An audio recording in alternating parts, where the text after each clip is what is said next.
Hello. I'm on location from Hawaii. I'm not, but the tropical flowers, right? These are our great hibiscus. They bloomed this week. So we have 4 plants right here in front of church. I'm standing right in front of church. I was going to get on my bicycle and go south. I looked at the sky, looked at the radar. It's going to rain. So it'll probably rain on us a little bit while I'm here, but I'd rather rain while I'm sitting here than when I'm out on the bike. So I didn't know if there's going to be any lightning. I don't think lightning, but just feeling a little lazy today. A little low-grade thing, not real in it. So it didn't take much to convince me not to get on my bicycle today, unfortunately. And the Olympics are going on. You'd think I'd be pumped up and ready to be, I don't know, athletic, right? A little more on that later, actually, but I want to show you this. I thought since I was putzing around my garage is a disaster. A lot of things from my mom's old apartment are just hanging around in the garage. So we did get rid of the old dishwasher that was in the rectory, though, because we took a lot of the metal that was left over that no one claimed, like metal shelving and stainless steel stuff from the kitchen renovation. We loaded it up, and Al Taft and others took it over to the metal recycling today. And there was a little room on the trailer, so I took the old dishwasher there and they took it over to Spickler's and hopefully got a little money for it even. So but this was in the garage, so I just thought I'd show you this. I forget who gave this to me, friend. And it's nice, isn't it?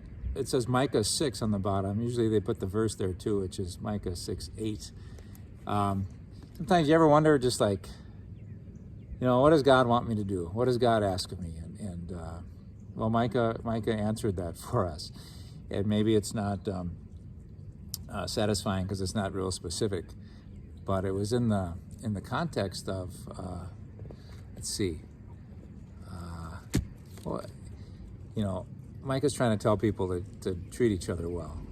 And people who are religious are thinking, hey, we do what we're supposed to do. We go to temple, we make the sacrifices on the Day of Atonement, and we keep the laws, and so we're doing good. And he's like, look around, you're not doing so great, and look how you're treating the poor and all these things. And he says, do you think the Lord is pleased with all your sacrifices, like spiritual, like animal sacrifices, and all those external observances, when your heart and your actions disrespect others in your community? Because you know what the Lord requires of you. It's not all that other stuff, it's this. I'm not sure the translation here. Let me make sure I read it right. This is what Yahweh, or the Lord, asks of you: to act justly, to love tenderly, and to walk humbly with your God.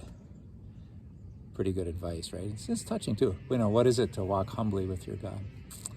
That's a question, What is the just thing to do? So it leaves it open a little bit, but those are kind of the bottom line requirements of what God asks us, according to the prophet Micah.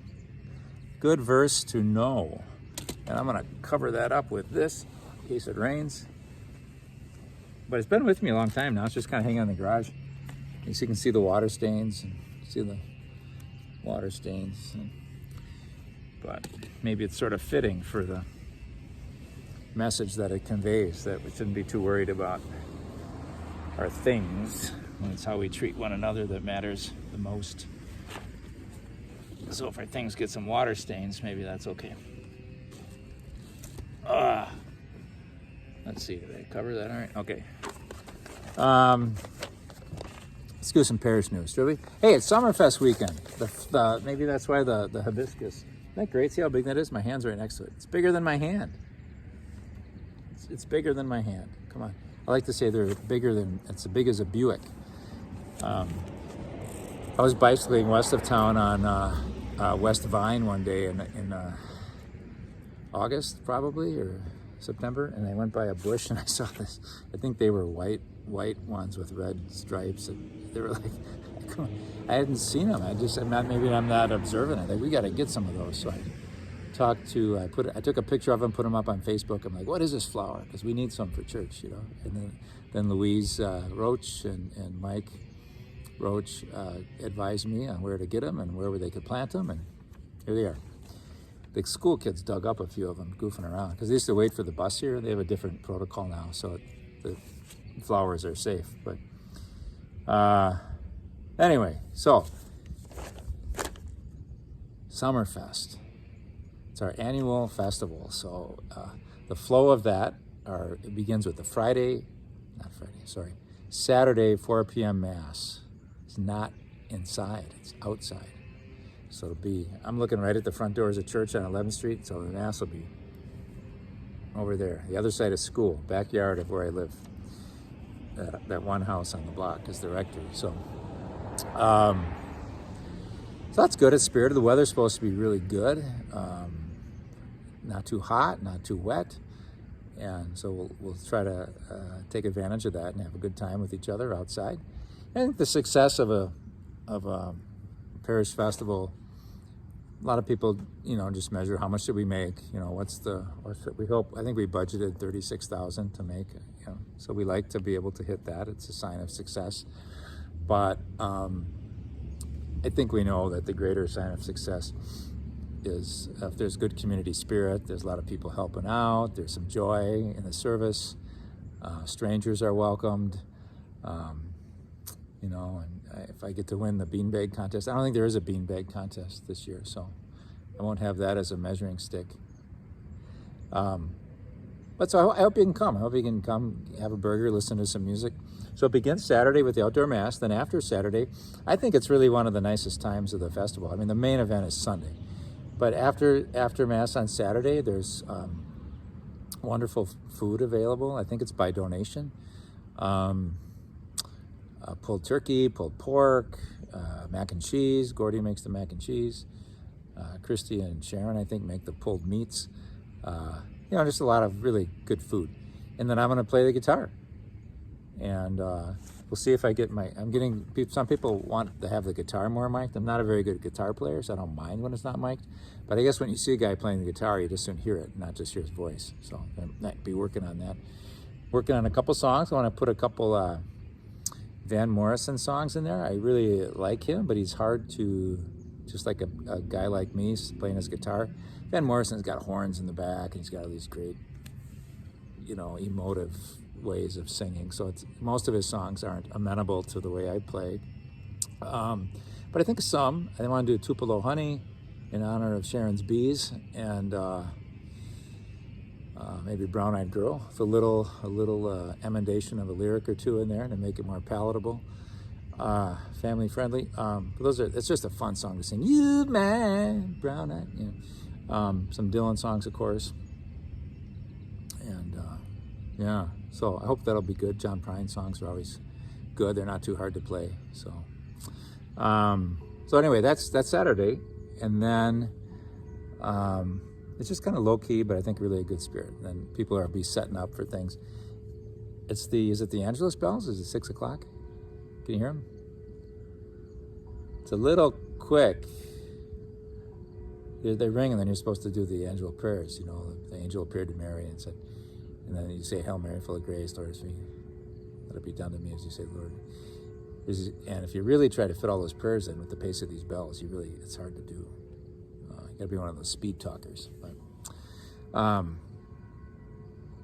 it's beautiful. We play it at noon, and we play it at 6 p.m. And then at 9 p.m. we play the Salve Regina, a tune that goes back to, I think, the 11th century. Da, da, da, da, da, da, da, da, da. So it's nice when those bells are working. The neighbors mostly like them. Occasionally someone says they're a little loud. But anyway, so then Sunday, I probably missed some important things, but chicken dinner, super good. Jim Olmoling's corn and Beth and her family and Eberts are going to be working like crazy. I don't think Esther does rutabagas anymore, so sorry about that. But every time has its day in the sun, and then new things come. And but there's Chuck Ebert's mother's potato salad recipe and that corn and the chicken. People bring pies, and I forget the cost on that, but that'll be served from 11 o'clock till 1 o'clock. While that's going on, there'll be like a concession stand with, more of the burgers, brats, chips, sodas, that kind of things. Cheese curds, fried cheese curds, which we could use some volunteers for. And there's other things we could use volunteers for. I probably should have just led with that, because every year it's kind of the same thing, but there's a panic enters the organizers' hearts, because it's like, we have all these great things planned, but who's gonna do cleanup? Are the people that cooked and served that are going to be overworked, and then there's no one to clean up, so then they have to do that too? That's when people get crabby, as nice and generous as people are. And we don't, part of a happy Parish festival is people don't get crabby, because we're all there supporting each other and we're all chipping in, right? Work a little, play a lot. So do volunteer if you haven't yet and you're going to be here.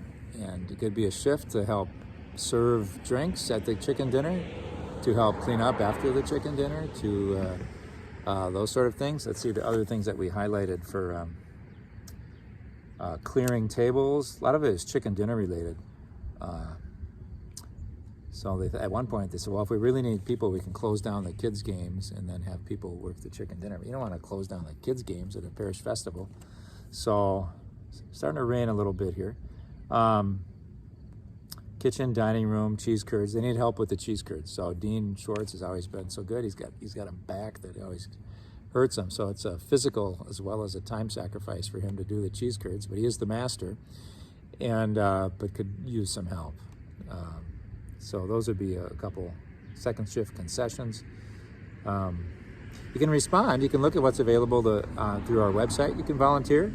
You can respond to Monday's email that went out to everybody in the parish that's on our email list. If you're not on our email list, you get a really wonderful bulletin from Kelly Boudry every Friday morning, and other announcements of urgency like this Monday one that went out. Let us know if you're not on that email. And sometimes it's like one email per household, and so the husband gets it or the wife gets it, and maybe they're not the one that cares, and the other one cares, and the one who cares never sees it. So just we have to figure that out. But so volunteers, we could really use some volunteers. There's a big car show. I think that starts at 10, 11. I think Pauline and Rick and Tom and Kelly. I think Kelly's working. Kelly moved, and she was doing the car show forever. They moved up to Clint's farm. Is it around Cameron or Cumberland, something like that? But I think she's still working the car show this year. We'll see. Yeah, I hope so. It's always good to see her. And so car show, chicken dinner, a band, a moonshine band. The same guy who gives us the corn, Jim, is the lead singer for the guitar player for the moonshine band. They've been a pretty consistent presence with us at Summerfest. We love them. And really good spirited guys. And, a beer tent, kids games, silent auction, basket bidding. People are putting their baskets together. Sally and Louise and Sarah are basket ladies. Maybe I'm missing one too, but they were all in the Parish Center today trying to make the baskets beautiful. And they're like theme baskets, like sports. You might have all things Packer themed or something in a basket, or romance novels in a basket, something like that. Man, I want to read a bunch of books right now, and I'm so slow at reading.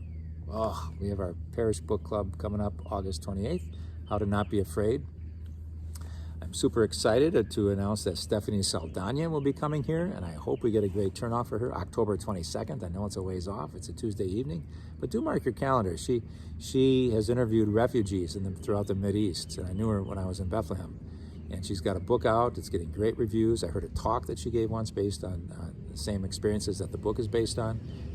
Very inspiring, beautiful person with experiences that we'll never have, and telling stories that we would never usually hear. Why did people, when they were refugees, take from their homes what they did? Because it could take so little. So you'll hear me promote this ad nauseum probably, but someone's giving me a wave. But do mark October 22nd. Stephanie Saldana is coming to us from the Holy Land. It's a Midwest book tour, but Eau Claire St. James is one of her stops. So I got to read that. I want to read that. And there's a novel I started. There's an Oprah Book Club novel called The Covenant of Water that I thought, I'm reading it. And it takes place in India, but it's all these, the characters are Christian. It's a very small minority in India. We have all these wonderful priests from India serving our diocese. I thought it'd be a good thing to read, maybe get a little more familiar with their culture and their experience being Christian in India. So I want to, it's all stuff, but it's not thick, and I read like that much a day. It takes a long time. So anyway, got to change my lifestyle, make more time for reading. So that's Summerfest. That's the big deal this weekend. Raffle drawing probably at 3. I'm not sure exactly what time that is. Starting to rain. Should be okay. I won't melt. So some sad news. I don't think I mentioned it on the chat yet. We put it in the bulletin, but Danielle was such a fantastic principal for us last year. She won't be returning this year, and really did such a great job. You just wanted to see it continue and continue. But hard decisions people make with considering lots of factors, and we bless her certainly and thank her for her service. So it's kind of late in the game. Made a few efforts at trying to hire. It's not something that I hire. It's Regis Catholic Schools, so they look into it. And in the end, decided rather than just kind of keep trying to hire a full-time person, to go interim. And who else would we ask but Linda Schultz, Mrs. Schultz. And she rose to the occasion once again. She taught here for 38 years, then retired in 2016, and has been just helping out like crazy. Everything from janitorial stuff to long-term substituting and short-term substituting. And so we thank her for it. She's been working like crazy trying to get the school year organized. And all the teachers came and met, and they're ready to embrace the challenge. It's just really a can-do. Let's support one another. And this is the way it is. And everybody loved Danielle, and so there's a change. And they know that the families and the students come first, and how are we best going to serve them. And anyway, I have no doubt they'll do very well. We welcome Mary Rice. I met her for the second time at that meeting, and she's excited. She's living just north of here, so this is actually the school probably closest to her in the Catholic system, so that works out good. She just moved from St. Paul. Brings a lot of experience. She comes from a kindergarten classroom of 30 students to now having about 12 students in her 4th grade. So, okay, let's see. Volunteer, And that's maybe most of the parish news. I'm just going to keep repeating these things. So the Collegeville St. John's Retreat, the Monastic Retreat, 2 days up at St. John's Abbey, Monday and Tuesday, not till the end of October, but the sooner I get people signing up, the sooner I can lock it down at the reservation. I think I can even get maybe a discount at a group rate, but basically we pay our own way. And Joyce graciously volunteered to drive if we needed her to drive. She lives far away, and she'd come back and get us and then go back in the same direction. So I'm hoping we can find some others. So I need to know if you'd like to go, if you are willing to have a roommate, take a double, or if you'd want a single room, and if you'd be able to drive. And right now I have 5 people committed to going, 2 people that I heard want to go, so that could be 7 people. And I have room for 16 with what I've reserved so far. So that's a pretty good start, I think. It's raining. The Weather Channel was correct. It said it would start raining a few minutes after I started here. Olympics, Kenny Bednarek, he's from Rice Lake. He's going to run in the 200-meter finals tomorrow on Thursday. His family's a member of St. Joe's Parish. I talked to someone who's part of that whole cluster of parishes in Rice Lake, and it's like, yeah, we're making a big deal of it there in Rice Lake. So we'll see. He's going up against the 100-meter dash winner, Noah Lyles. And I think Noah Lyles is predicted to win, but maybe Kenny can pull it off for the Rice Lake Warriors. I forget how old he is. He's about 26 or so. Katie Ledecky, what an inspiring person she is. She's, I'm not just trying to highlight all the Catholics, but she just seems like such a well-grounded, mature person, and love of the game. She just has this love of the game. She goes, I just love swimming, and team person. She's there cheering and ringing the cowbells for everybody else when they're swimming, and I think she's the most medaled woman now in the Olympics ever. So I think So she's from Maryland, and I don't know, she goes back to her Catholic school and high school when she goes home to visit her parents, and says hi and helps mom clean up the church. Her mom's on the church cleaning committee there at the local parish. So anyway, so I don't know. Yeah, I kind of stopped watching. I hate to say it. It sounds terrible, but I heard on the news that when Simone Biles fell off the balance beam, that she didn't win, and I just sort of took the gas out of it for me. I was kind of more excited about it, and then I really haven't watched. But now I just kind of watch the highlights at night. But I have to say, when I watch, I don't know. I don't know. You don't see me cry much, right? But when I'm alone watching TV, if I hear an inspiring speech, could be even by a politician, which isn't typically real inspiring, or these athletes when they win races, I just tear up, and I don't know really why. I'm not sure why that would be the case. I read something pretty interesting. I thought, while I'm on these athletes, there's a Ivory Coast sprinter. She's the fastest woman in Africa by the races, and her name is Marie Jose Talou, and she just missed being on the podium in 16, and then she just missed it in 20. She's like 35 years old. She thought, this is my last chance, I can do it. She won the heat that she was in for the 100-meter. She was really hoping to get a medal this year, and she's Catholic. She was featured in this La Croix newsletter that I get out of France, and it must have been a French colony, so they have an interest in her. And she goes, these are just some quotes from her. She goes, if I'm here today, it's because God willed it. He's proven it to me many times. Everything I do is by the grace of God and his love for me. She thinks this, every day. She says, when I pray, I let myself be guided by the Holy Spirit. Before a training or a competition, I ask God to guide me and give me the strength to execute what my coach has instructed. I ask him to give me the wings of an eagle. But whatever the result, I know it's what the Lord has planned for me. Isn't that a beautiful attitude? And then I wanted to learn more about her, so I Googled her, and you know what happened 3 days ago? After she won that meet, that one heat, the next time she ran, she hurt herself. An old injury resurfaced, so she's had to scratch, she had to withdraw. So whatever the result, I know it's what the Lord has planned for me. That's easy to say when the results are good, but when the results are bad, you gotta roll with that too. So, but I have she said she prays with her husband. She's in a small faith community in Ivory Coast, and so I'm sure she'll do fine. But it's disappointing, the thrill of victory and the agony of defeat. Speaking of the agony of defeat, where did I write this?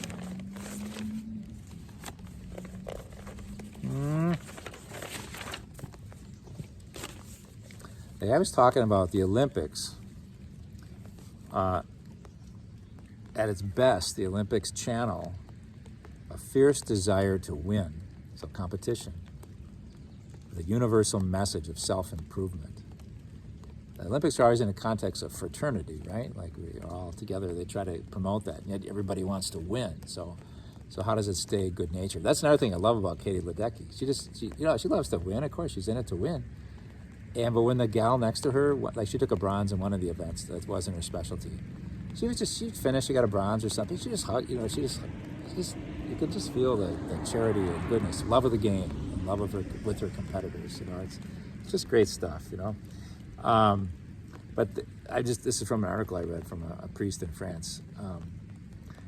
The context of fraternity should make achievements or winning stuff no longer should have to include the humiliation of the defeated, but the glorification of all participants. Said still, there's the agony of defeat. Remember a wide world of sports, the thrill of victory and the agony of defeat. And show this downhill skier wiping out. When I was a kid, I used to watch that on Saturdays. ABC Wide World of Sports. So how can we protect loss of a race from thinking that we're no good? Loss of self, because that agony of defeat. And he said there's a spiritual principle that we're all part of the whole. Like a chosen people is chosen to be light for the world. I think Jewish people see themselves that way, that God's chosen ones, and it's not just aren't we great, but can we be light for the world? And I think the church certainly sees ourselves that way too.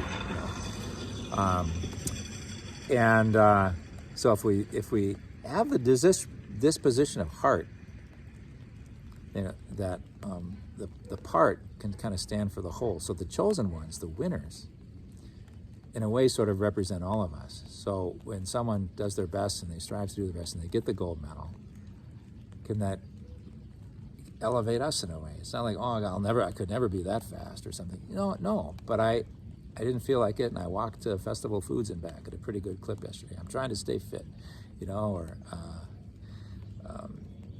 like to feel some sort of solidarity. When one athlete wins the gold medal, it kind of uplifts anybody that tries to be athletic or tries to do their best, and maybe not athletic, just in your day.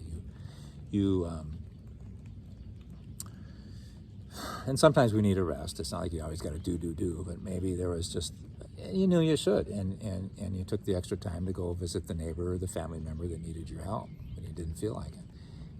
And that, that's human excellence too. I think maybe that's why I tear up when I see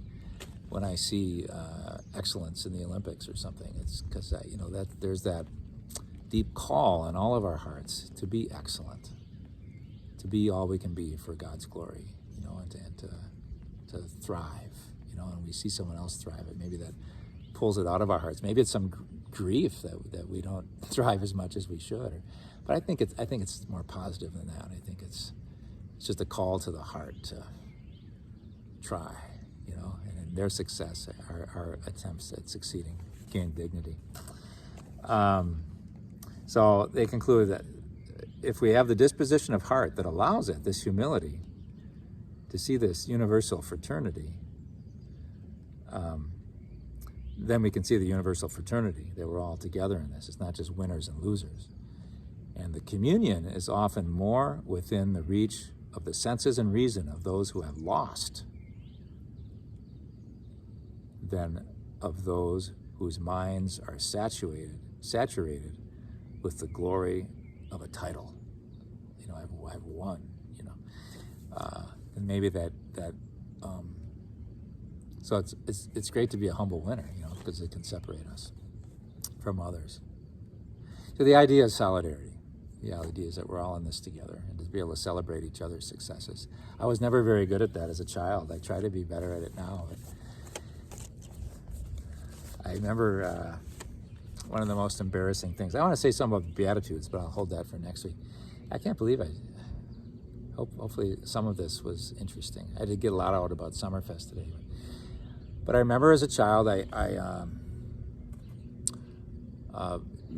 teenage, like 14 I was on the 8th grade basketball team, and when I got injured, I kind of hoped, and the team went on and I couldn't play.